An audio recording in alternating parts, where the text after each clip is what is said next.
Well, thank you so much, Phoebe and Kat, for joining me today. Very excited to talk about both of your journeys before Ettitude and Ettitude sort of mission and vision. And before we get into Ettitude and maybe why you founded it, talk about why you decided to start the brand. Yeah, this is Phoebe. I'm the founder and CEO of Ettitude. So actually, Ettitude has been established for 9 years. Actually, just a couple days ago, we just celebrated our 9 years. So I started. Congratulations. Yeah, thank you. I started in Australia actually, and then we later grow into the US market. Now it's more a global operating company. But I started in Australia is that at that time when I moved from China to Australia and lived in Australia, I started to get to know the climate change or the environment damages that also the fashion and the textile industry would have on the planet. That's when I decided to do something about it. That's why I also embedded in our brand name. Attitude means eco attitude. So to have sustainable but also high performance, better quality, and also affordable price products for conscious consumers. At that time, consumers were really pressing for better products. Myself need that kind of product, so I looked on the market. Okay, there might be some interesting materials that to be utilized in the fashion industry, but there's really only very old material Right. was using in the home sector. Right, there's no innovation on the material in the home sector for a long time. We're still using the material the human invented 3,000 years ago, the Yeah. cotton, the linen, or silk, or the worst, maybe something invented 50 years ago, but polyester, which is the worst of the worst. So I think gotta be a better way. So that's why I go on this mission to try to find a solution for that. That came by this clean bamboo technology that utilize a very clean and toxic way to process organic bamboo into a high quality fiber that we can then turn into yarn and weave into different textile and turn into finished products.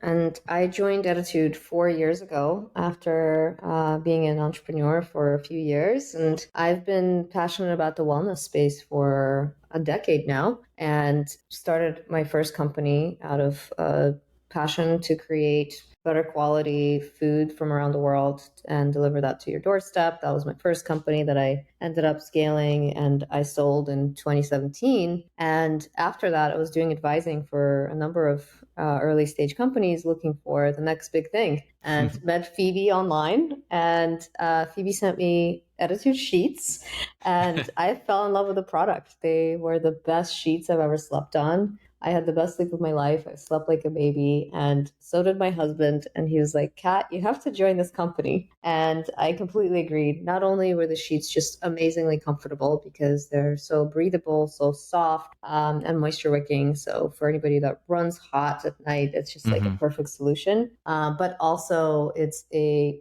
non-toxic processing of bamboo and is a very sustainable alternative, as Phoebe mentioned, to conventional fabrics like cotton and viscose made from bamboo, as well as other alternatives that are out there in the market. And we didn't know quite how good our sheets were until recently when we did a scientific study with third-party life cycle assessment agency to actually quantify that we are saving 38% of carbon emissions and 99% of water on top of it being completely non-toxic. So that's been just amazing and really resonated with my personal values to work on a product and a company that can make a positive change in the world. I'm also a mom. I have 2 kids, and I really care about the planet that we're leaving for the next generation. So I'm just super excited that we have new technology that can, really make a huge impact here. If we could replace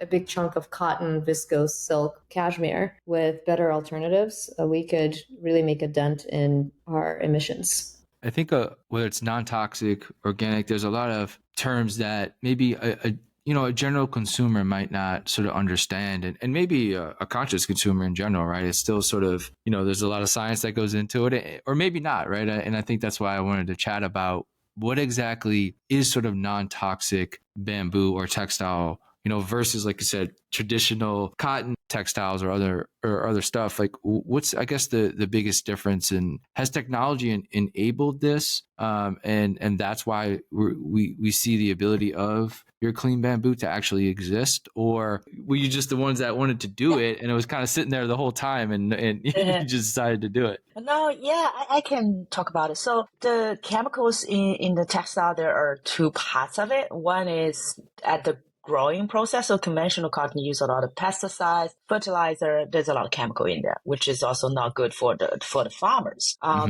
Bamboo grown organically doesn't only require rainwater, and also, again, saving water is also another big part of it, the environment impact. But just back to the chemical. So at the growing, so why organic? So of course you also have organic cotton. So at least that's better on the growing side, that you don't use all those chemicals to spray the crops. And eventually they also go into the water system, pollute the water system, that eventually might go into human or go into your food, go into fish. That's the first part. And in the process, a lot of the conventional, like the rayon viscose products, they use a lot of chemical during the processing to get the fiber out. And then usually they don't do a good wastewater management, and those, again, the toxic chemicals will go out to the water system again, and also are not good for the workers in the factory. One of the chemicals they use is caustic soda. It's a very strong chemical. Like in 3 hours, if it's highly concentrated in 3 hours, that can dissolve a human body.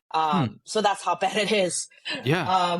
So even use a little bit, even the smell out of it is bad for your lungs, for your breathing system. So it's not good for the workers. And then again, if it's leaking even a little bit out of in the water system, it's also bad. And also, of course, there's the dyeing system. Of course, you can. So all our textile also OEKO level 1 certified, are baby safe. So we think if it just should be human safe, we should not separate. It's safe for baby. Right.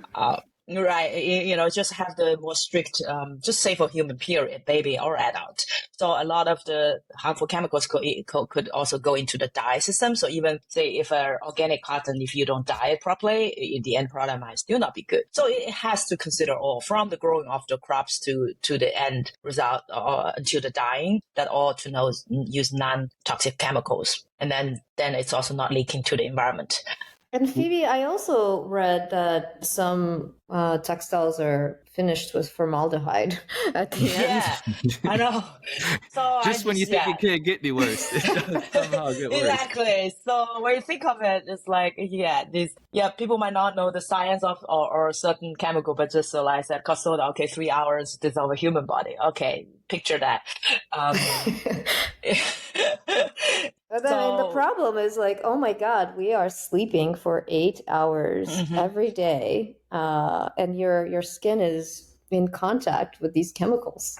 And we're wondering why we have all these health issues. Yeah. However, we also specific about no harmful chemicals, because not all chemicals are bad, right? And basically everything is chemical. Like, cooking baking soda, you cook with it. So that's okay. And it actually can do a lot of things. So some people, our consumer, also have a misconception. Oh, all chemicals are bad. If you use any chemical, it's bad. No, it's really what chemical. But there's a lot of science or knowledge in it. But I think we just have to keep on talking about it, so consumer really get to know it and understand what is being using in the products. But that's why we are talking about clean bamboo here. We really wanted to make a difference here. We're not using any harmful chemicals. And also we want to start a movement for clean textiles. Yeah. Similar to how there is, people are aware of organic food, that they should be eating clean, but also there's clean beauty. You shouldn't be putting, chemicals in your cosmetics that are hormone disruptors, etc. And same thing with textiles. You're like I mentioned, your skin is your biggest organ, and you're in contact with fabric all day. Yeah, food was sort of the first revolution, I think, where people really, not everybody, but I think the movement has happened of trying to eat more healthy and understanding where your food come from, what's in it. I think was huge, sort of transitional over the last, I would say maybe 2 decades. And now we see maybe the last, I think, decade, you've seen it with sort of the fashion industry. And then textiles, right? I mean, we just don't think of it, I think, because of our skin. We don't digest it like we do food. Like maybe we don't think of skin as dissolving. Anything can dissolve in our skin. But it's like you said, I mean, it's our biggest organ. I want to talk about your path real quick, Kat, on coming from food and dealing with farmers, right, and on a different side, and then coming into the textile side of things. What were some of the maybe similarities, but also things that might have shocked you, I guess, coming into this sector after coming from the food sector? Yeah, I mean, I think there are a lot of similarities, and textile, similar to food, is mostly made from plants, unless you're talking about polyester, right?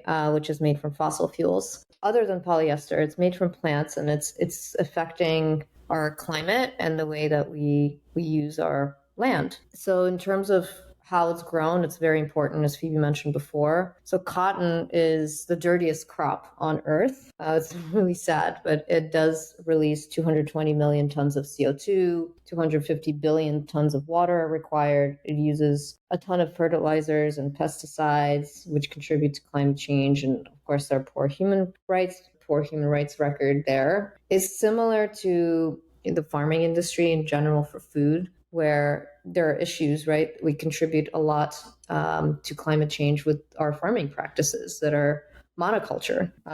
Yep. And so now there's a big movement towards regenerative farming, Yep. where you're rotating crops, you're not tilling, you're not using pesticides and fertilizers, and you're being a lot more conscious. You have animals running in the same space. So I think the same approach needs to happen in the textile space. I want to touch a little bit on technology and how that's perhaps been an enabler to make more clean textiles. Can you walk us maybe through that process of how technology perhaps enables innovation to where we can have more clean textiles? And maybe just from the Ettitude point of view, how does technology in the stack of Ettitude, like what role does technology play in helping to have more cleaner fabric, specifically in sort of the clean bamboo? Definitely a lot, but I think right now is also very exciting moments because consumer demand driving, there's a lot of innovation happening in this space.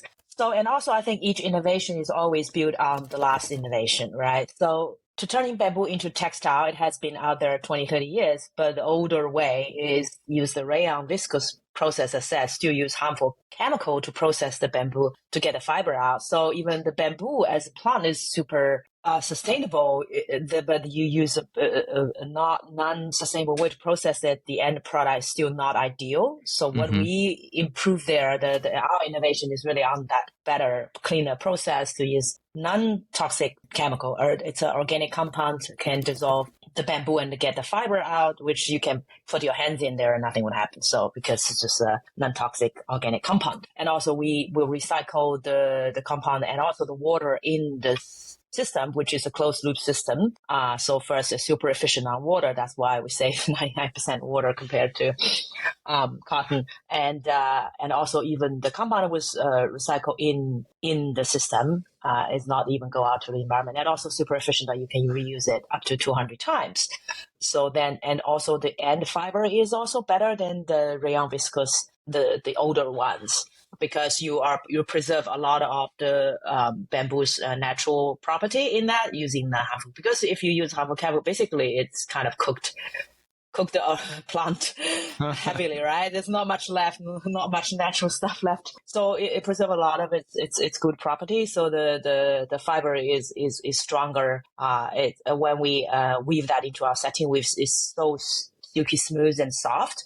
It's super breathable. And we are all, so that's where we started and we perfected like years ago. And of course, along the years, we also start to experiment more, like different blends or turn that into different weaves. Like we have the satin weave, we have twill, we can make that into waffle weave, into bath products. Recently, we also just launched a vegan cashmere. It feels like cashmere. But they still use this same bamboo fiber, but the hand touch is just like cashmere. And if you don't tell people, people just touch, oh, it's nice cashmere, but it's made from bamboo, and people are like, jaw just like dropped. Like, how come like a bamboo can turn into this soft thing? And it can be, hand washed. Like cashmere, you need to dry clean, right? So even on the wash side, it's also more easier and more sustainable. So that's very exciting. That's what I enjoyed doing day in, day out. That's just to kind of experiment what's the possibility of this fiber. And also there are even more possibility to blend with other sustainable fibers or collab with other innovators in the space to see, what we can build together. As founders in when you look at scale, right? Mm. It's always this. I think being in whether it's textile, fashion, even any hard good, right? Anything that's physical. We talk about scale. There's a lot of supply chains that go into that. There's a lot of different factors, and especially when we talk about the environment, sustainability, and regeneration. Even how do you balance scaling but also maintaining your responsibility, right, as a brand? And Mm-hmm. still keep your foundation of, hey, we're here for conscious consumers, we're here for the earth, as you scale to bigger numbers across the world. Because we have such tremendous savings of resources per ton of material that we produce, I don't feel guilty at all because we are replacing something that would have been so much worse. Obviously, we're always looking to continue to reduce our impact, but it's already so good. For example, versus silk, we save 100% of water, 86% of CO2, and we avoid 98% of eutrophication, which is a word that means the amount of toxic chemicals that end up leaching into the environment. So those are enormous savings. And versus something like cotton that's really prevalent, if we replace that, we are saving 99% of water, 38% of CO2, and 85% of eutrophication. So these are such huge numbers that even though we're creating a product, so it's still extracting and using some resources, the amount of resources that we're using is just a fraction, a tiny fraction of what would have been used in a more conventional way. So that gives us a lot of hope and optimism for the future, because if we can replace some conventional materials with next generation materials, and there's so many cool innovations going on right now, especially in the leather space, to use mycelium, for example, that is really interesting. And so we are always looking to continue to reduce our impact. It's already very low, but we offset our remaining emissions. We're climate neutral, certified for the last several years, and we're always looking to reduce that impact even further by finding sources of savings. So for example, like how many factories can we switch to clean energy, for example, instead of fossil fuel energy? Finding these opportunities helps us be even more sustainable. Yeah, so we also invested, we just signed on a partner, a third party, I think it's named called Good Lab, to establish our scientific-based reduction target. Nice. So our goal is actually, establish how per unit we can keep saving. Maybe, yes, total, we're selling more total units, but on a per unit level, we can make it saving more and more than conventional. So that's still very net positive. And any carbon emission we are totally offset. That's one part. I think another part is also the full circularity we're working on. We actually already had a re-commerce part of the business. We actually also just quite launched. We want to test that the whole logistic flow is good. So we haven't do a marketing push, but it's actually already live, and we just use family and friends to test like everything works. So people can return their used Ettitude products, and our partner will recycle it.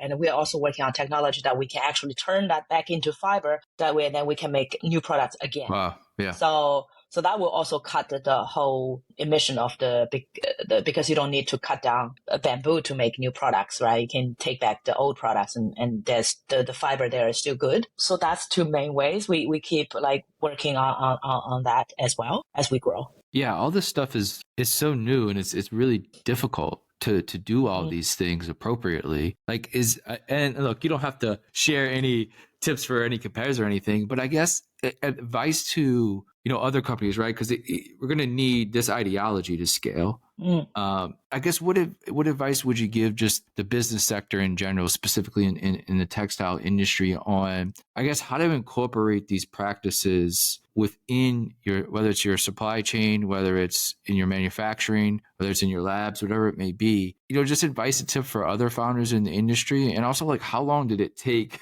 to actually like think these things through and actually implement them in the correct way? I think if a brand, they think long-term wise, you have to do that, because this is a price, the environment price, you got to either pay now or pay later. I think a lot of the government, especially Europe, will start to tighten up a lot of regulations. And soon it will be illegal that you you produce unsustainable products, right? Plastic bags already being banned, single-use plastic bags already being banned, so there could be soon, there's certain textile material be banned because it's just so bad. But if so, the company is not working on good alternative, they're suddenly fine. They overnight they're out of business. So I think a lot of big brands, especially big brands, they have a lot of, they realize it will be actually a risk for them, that they're also seeking to be more utilizing more sustainable materials. And of course, the consumer is pushing that. I think the consumer is pushing and government regulation, the tide is changed.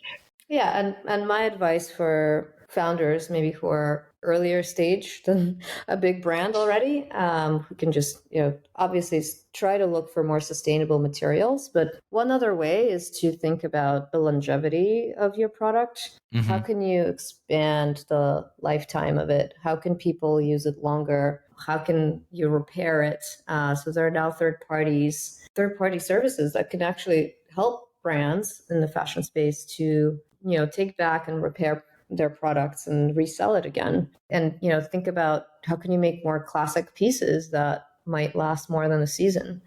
So there are ways that fashion entrepreneurs can think about sustainability holistically, not just by using better materials, but also thinking through how do you make something last longer. I want to get, Kat, your thoughts first on, when we look at consumers, especially like American consumers maybe versus Australian consumers or even European, I guess touch on how the American consumer going forward will see this transition, because I think it's grown quite a bit. I'm about the same, Cosarts is about the same age as Ettitude.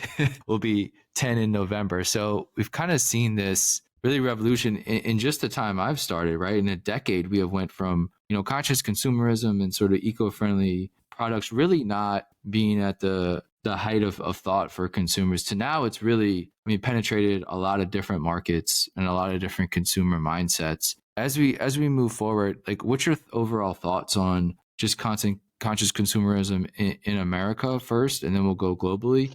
But do you think we're just at the beginning, or? Yeah, I think it's just starting, actually. We're just, scratching the surface of it. I think people are becoming a lot more aware of what impact their purchases make. Did you know that actually textiles is the number 2 most polluting industry in the world, contributing 10% of CO2 emissions? So, even these daily purchases make such a big impact. And, it's something that is easy for people to make the right choice. We just need to educate folks that this is an issue, like they did with organic food before and how the clean beauty movement started. So I think it's just starting. Honestly, I think it's going to continue to grow, and it's going to grow globally. There are some parts of the world that are more educated about it. Europe, for example, they're a lot more conscious about their sustainable fashion there. Probably because regulations are a bit more advanced there. People know that they shouldn't be purchasing polyester, and they know that viscose is bad, as opposed to here in the US, people are just starting to think about that. Phoebe, you want to touch on Australian maybe consumers or so that part of the world? And quite a lot of similarity, but I think Australia consumers definitely very eco-conscious on a lot of little things. Like I think single-use plastic cartridges got banned, at the federal level. So I think in the US, there's still a lot of restaurants use that.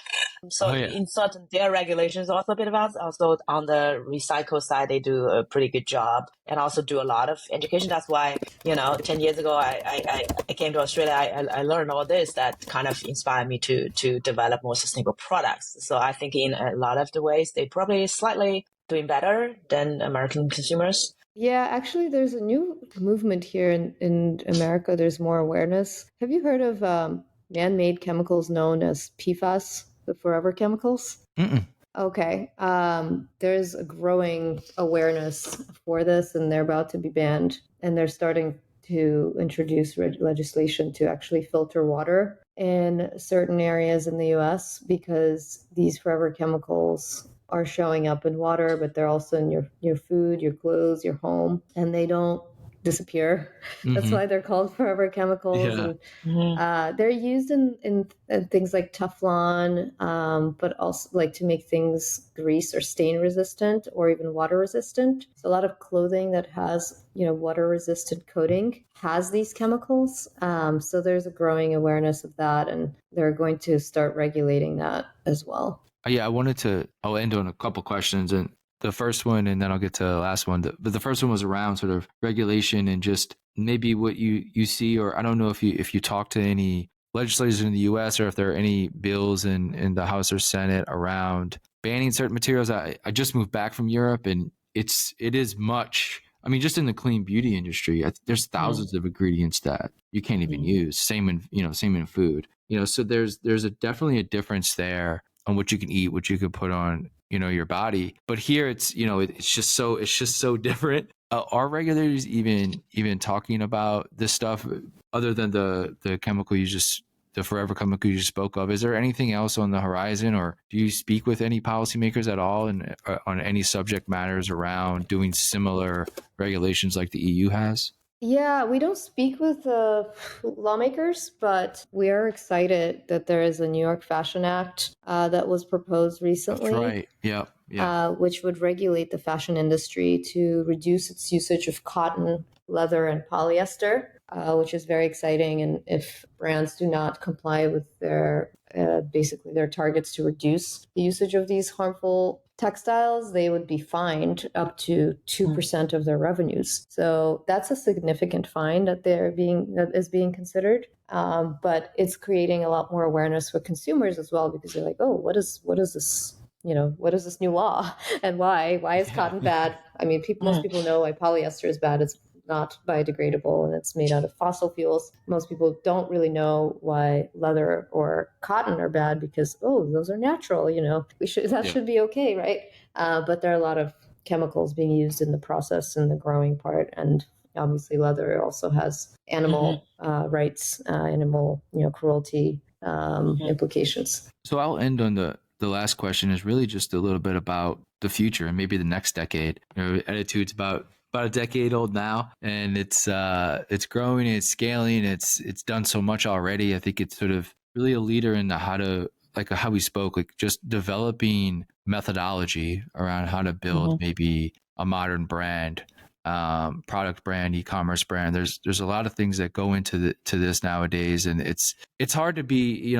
I spoke with a person a while ago, and they were talking about the word sustainability, and they were like, it's such a transient term. It can mean different things. It's like, just be responsible as a brand, right? And it seems so simple, but it's really difficult with so many ins and outs. So maybe if you look at the next, let's maybe not go a decade yet, but maybe the next 3 to 5 years, what are some of the goals and successes you would like to see, as a brand and as a team, be successful in?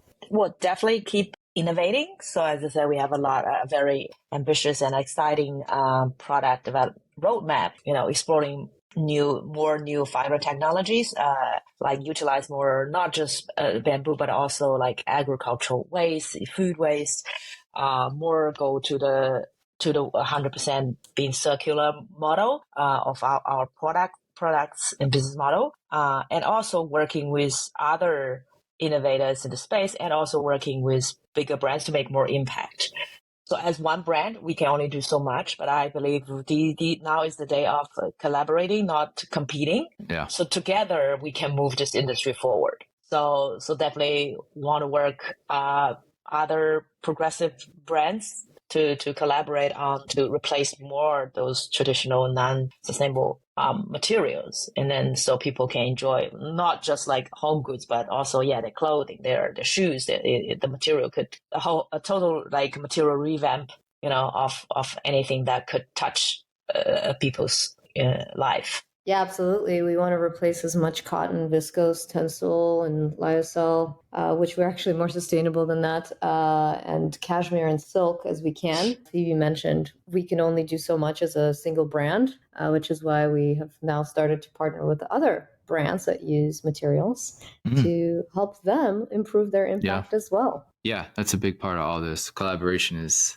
huge. I think there's a lot of different levels to all this. I really appreciate you taking the time, and I appreciate your thought process as founders and as leaders in the space. Like, again, these methodologies, building out these foundational aspects of, what a modern brand could look like, what it should look like. And again, innovation will come in a lot of different ways, not just materials, but the impact models and methodologies will change, technologies will change, so you'll be able to incorporate a lot of different things within your own supply chains. But I think understanding all these things and actually implementing them is impressive, and it's really hard to do. So congrats on the first decade, and best of luck to you and the team for the next decade to come. Thanks for taking the time. Thank you. Thank you.